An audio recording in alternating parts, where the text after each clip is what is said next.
This is across from historic Bidwell Mansion. And look at these cute dogs. And here we are at Northern Star Mills. Feed and Seed, 510 Esplanade, established 1898. Love it.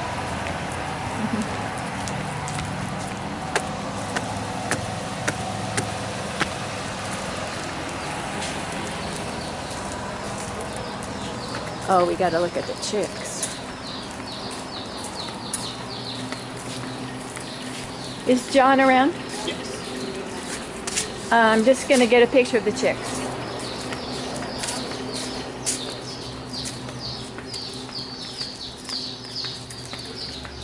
Best spot on.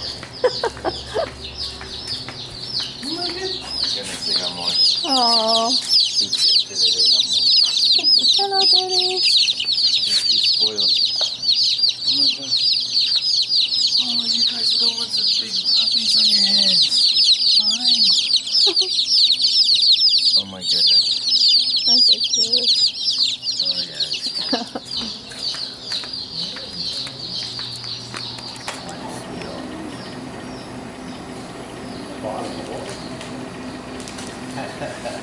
Gotcha.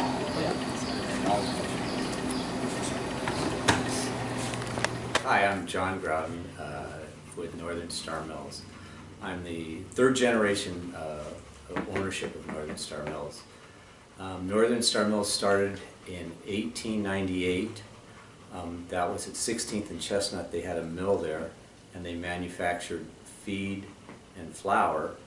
And in 1928, my grandfather bought it. And then Who was the original? The original founder? owner? I don't know. So that the records on that end on the mill are kind of murky, or they're not there. And this was your mother's father who bought the Who mill? bought the business, yeah. He was born in the valley, and he'd been in the feed business. He worked for Depew Warehouses, I think, down in Arbuckle. And then he had a chance to buy the mill in 1928. And then he bought our warehouse where we're at now in 1930, but they were separate businesses when he bought them. And the mill bought local grains and made feed and also flour. They quit making flour in the late 1930s because a couple reasons. One was bagged bread or pre-made bread became available, so people quit buying big bags of flour for their home baking, and also the Depression. So I think those things played in. Did your mother play a part in the business? Not at all. Only that she married my father. And then my grandfather lured my father up here to work. Right, I remember he was John as well. Yeah. And that's what I like about this store, is that I felt familiar with your father John and you John and Dusty and Rudy. And if you go to a big box store, I've never seen those people before. It takes 15 minutes before I can find someone to answer a question. So I really love this idea of a small local business that's been in the family for generations. It's kind of unique. How did you get lured into it? I think I worked here a little bit when I was in high school. I certainly didn't think it's what I wanted to do. It was hot and sweaty, and I thought I wanted to do something more exciting. I went to Davis. I wanted to be a vet, and I applied to vet school several times. I didn't get in, so I came back, and I was back in Chico, and then my dad said, "Why don't you come and work for me?" And that was over 40 years ago, and I've been here ever since. Has your vet training been useful, I imagine? Yeah, a little bit. Sort of, it gives a sort of a broad. I wasn't trained as a vet. I majored in biology, but it gave me a sort of a broad scientific understanding of things as far as animal nutrition and maybe fertilizers and things like that. Right. How many employees do you have now, and is that kind of the average? Yeah, I think we have 8 employees, and that's been about the average for quite a while. Our business is steady. We're real lucky. We have great customers who, like you, appreciate, you know, a family business and a local business, and we have a lot of support. And you know, there's not a lot of us left. No. Yeah. The only ones that I could think of is Collier's, and then Schubert's I saw has been in business since 1938. Are there other businesses that you know of that are family, long-term ownership? Not in the retail sector, no. No. So that's. How have you changed management style, if at all, from your father and your grandfather? Has it evolved in some ways? My grandfather was always in charge of the mill, and so that was a separate entity. He worked there until he was 90. Wow. So he was a pretty amazing guy. But we were here, my father and I both worked at the store here, and we got along very well. And the management style, I guess, is pretty informal. And it's always been that way, and it's worked out okay so far. You know, I don't see women as employees. Is that because they don't want to lift heavy seed bags, or what's the deal with that? You know, I think we've had 4 women employees, and certainly being able to lift hay, which is the heaviest product we sell, is one of the factors you have to work, and it's tough. And most people, male or female, don't want to or can't lift lots of bales of hay. So that's. There's that song about 15 bales of hay lifting it. It's some folk song. It made me think of that. It's tough work. Yeah. So are there benefits like health insurance, or is that too expensive for a small business? For full-time employees, we have health insurance, but we do have, you know, a profit sharing plan. Oh. Yeah. So at the end of the year, they get a little... They get a bonus which can be put into a 401k. Yes. Oh, great. That's good.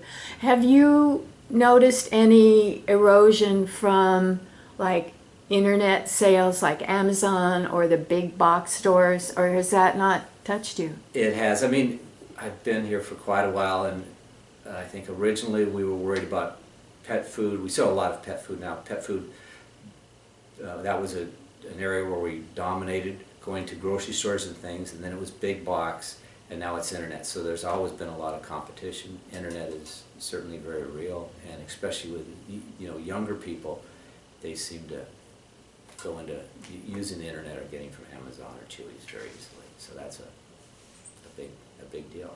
But so far we've been able to compete. Oh, that's great. Where are there any plans for where you want to take it in the future, or have you established something that works really well and you're happy with it? Yeah, I think we're just pretty steady at this point. So just sort of focusing on our customers and what they want. You know, we have changed. We used to sell a lot more feed, and now we sell a lot more pet food. I mean, you know, Chico's become a lot more urbanized or grown up around us. So it's really just getting what our customers want. We also sell a lot of like organic gardening supplies, and that's, you know, people want to do that. So. What I like is I can come in and say my cat is spitting up hairballs. What do you suggest? And I can't do that on Amazon. Right. Yeah. Do you want to show us some of these pictures of the original? Sure. Let's see here. This is that a... I'm gonna. Okay. Okay. This was the mill at 16th and Chestnut, and it was in existence until 1986, when it was subject to a robbery, and then they came back and burned it down. The robbers burned it down? Yes. They the first night, I think on a Friday night, they came in and they stole the computer. The next day they came in and stole the checks, and then they burned it down to cover their tracks. Wow. Yeah.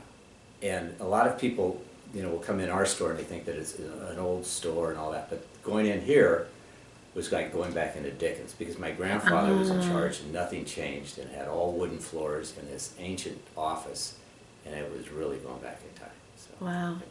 Did he get into using a computer? No, not at all. How did he do his bookkeeping? Everything was hand ledgered. Wow. Yes, yes. Well, He did have a bookkeeper, and they did have a computer, but no, my grandfather never did. Yeah. And I think he went up on the roof to inspect the roof when he was in his 80s. And that's, if you look at this building, that's pretty high up. Oh, wow. So he was that was his life. That's great. Yeah. Do you have kids? I have a daughter, yes, and 4 stepkids. And is she interested in the business at all? She just got her master's in nursing, and she passed her RM a few days ago, Oh, and she's good. in San Diego, so that's what she's doing. Yeah. Let's see this. This is a gentleman loading grain into a rail car, and so we have a rail siding out in the front, and that's Oh, why we have yeah. the dock. And so we used to act as a grain broker, and we would buy grain locally and then sell it, and it would go down to Stockton or San Francisco. And then they would also, our warehouse was originally built by the Sprague Flour Company, and they would buy wheat here and grind it next door where the apartments are.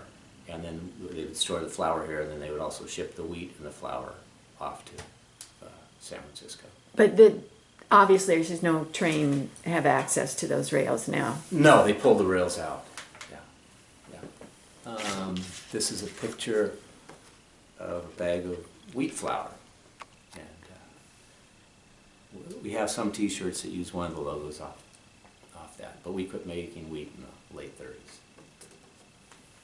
And then this is a picture in the back of our warehouse, and you can see it's just all bags of grain stacked up, and I think there were 110-pound bags at that time. Wow. And they're stacked up like 20 feet, and it's just amazing how neat and tidy that was. And that's my mother and my grandfather and one other person in there. Wow. And how does one deal with rodents and insects and those moths that eat grain? Oh, yes. Rodents, it seems like whether we want to or not, there's usually a cat in the warehouse, and so the cats usually take care of the rodents. Oh, good. Yeah. The grain weevils or Indian meal moths, those come out in the late summer, and so we just have to make sure that the product is rotated and turn it over to prevent that. So those are the 2 big challenges.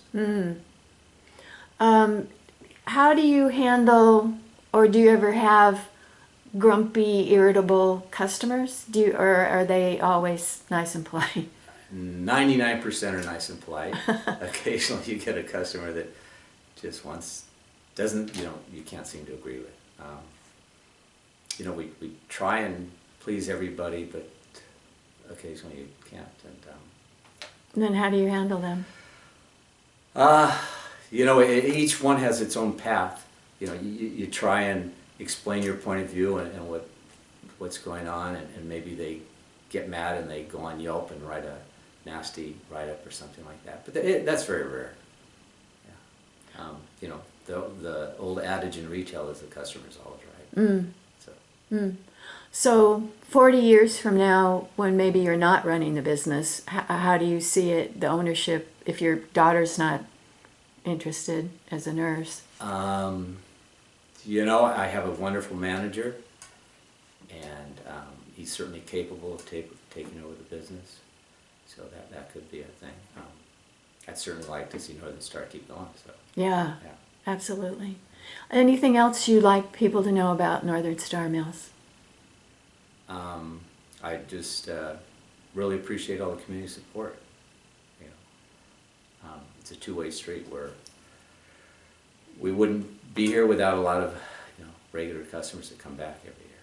So. Like me? Yeah. Thank you. Thank you.